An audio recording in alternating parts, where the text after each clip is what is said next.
Again, this is Murithi from Murithi Speaks, and today we have a very special guest. In fact, those who have been following this channel for quite some time, they are familiar with him. He's a political analyst, and I want us to get a few insights about the trip that the Deputy President William Ruto recently made to the United States. Welcome, Mr. Raymond. Thank you so much. It is very sad for this country that the full deputy president who is under oath and is still in the presidency would have the nerve to go to the US and talk ill about his boss. He was ill-advised, and whoever advised him might be he's making his ground in Kenya become very shaky. Oh, yeah, sure. We see in his trip to the United States, he was accompanied by various politicians, and one of the key politicians is Musalia Mudavadi. Do you think there is any significance of being accompanied by Musalia Mudavadi in his trip to the USA? Well, there is no significance, but the good thing about it is that both Mudavadi and William Ruto have something in common. They are talking about the economy of Kenya. Yeah. This is one reason why Ruto won Mudavadi in his camp, because he's talking about the bottom-up economy, and the other person is saying the economy of this country is not doing very well. The others who have accompanied him, including Aris Wahome and Ichomo, are just here. They're just joyriders. They're just joyriders. Oh, okay. During his trip to the USA, he talked about various things. And one of the most significant issues he talked about was about budgeted corruption in this country. What do you make of it? Well, that is talking from both sides of the mouth. He is in the same government he is accusing of corruption. Corruption in this country is actually a cancer that cannot be healed. And he cannot talk about corruption when he is still inside the government. That is talking, he's actually in the opposition, but in government. If I were to advise him, I would ask him, step aside and talk ill about the government. Because if you know about these things, that is budgeted corruption, which you say was brought about by the handshake, what about the endemic corruption that has always been there, even before the handshake?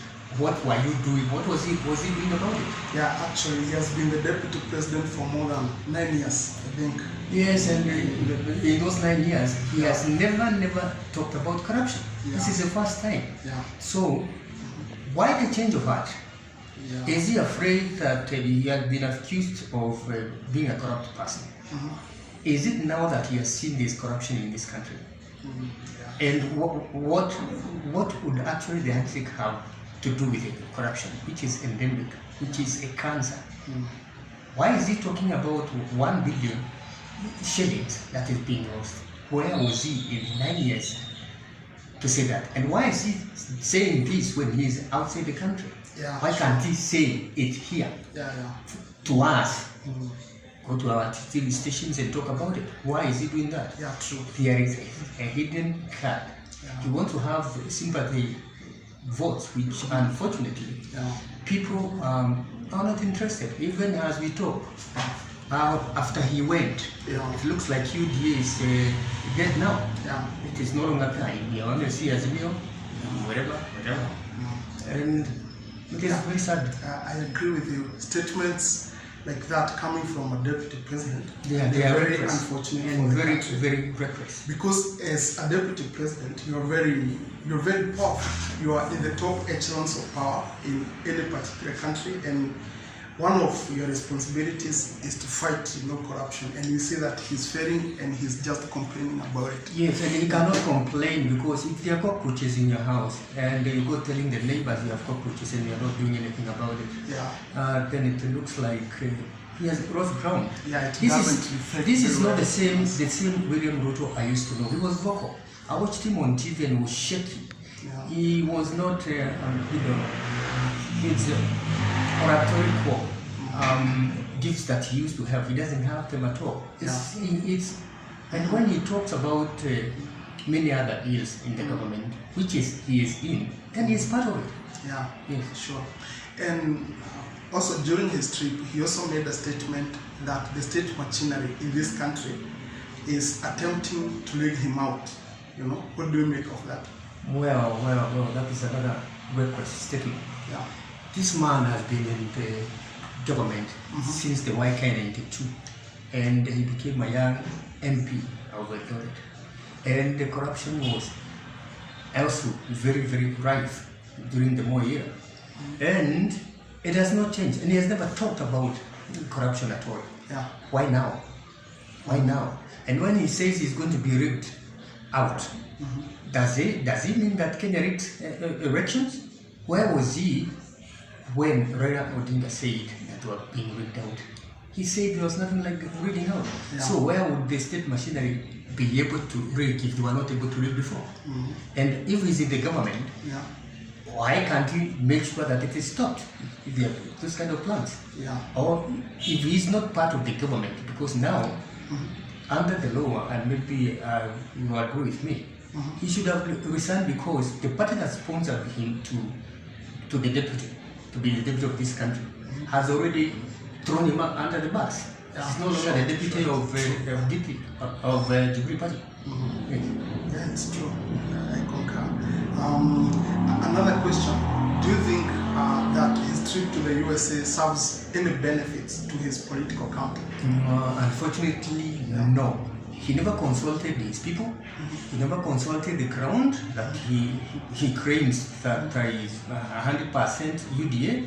He never talked to anyone. He just went, boarded a plane, landed in the US in the middle of the night, where nobody met him, where the diaspora were not even interested, and even more so, he expected that he would have a mammoth of the diaspora crowd waiting for him.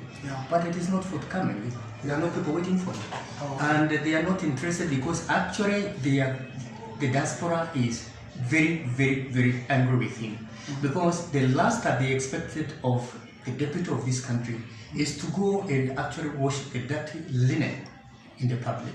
Talking about ills of your own government, the government that you are in, it is very ill-advised. Yeah, it's very unfortunate. Very unfortunate. Yeah. Were there any senior people from the American government who? Oh, well, he is said to have visited the White House, but he did not, his campus did not disclose who he met, or which secretary he met, whether he just went to the reception to try and book an appointment with the president of America, Joe Biden, or if he attempted to talk to any other high and senior officer. Because as it is, his visit is private, it has nothing to do with the government. Okay. Well, that is all from us. I highly appreciate Mr. Raymond joining us in this table so that we can discuss various issues. And if you like this kind of content, we request you to subscribe to this channel. Thank you. Thank you.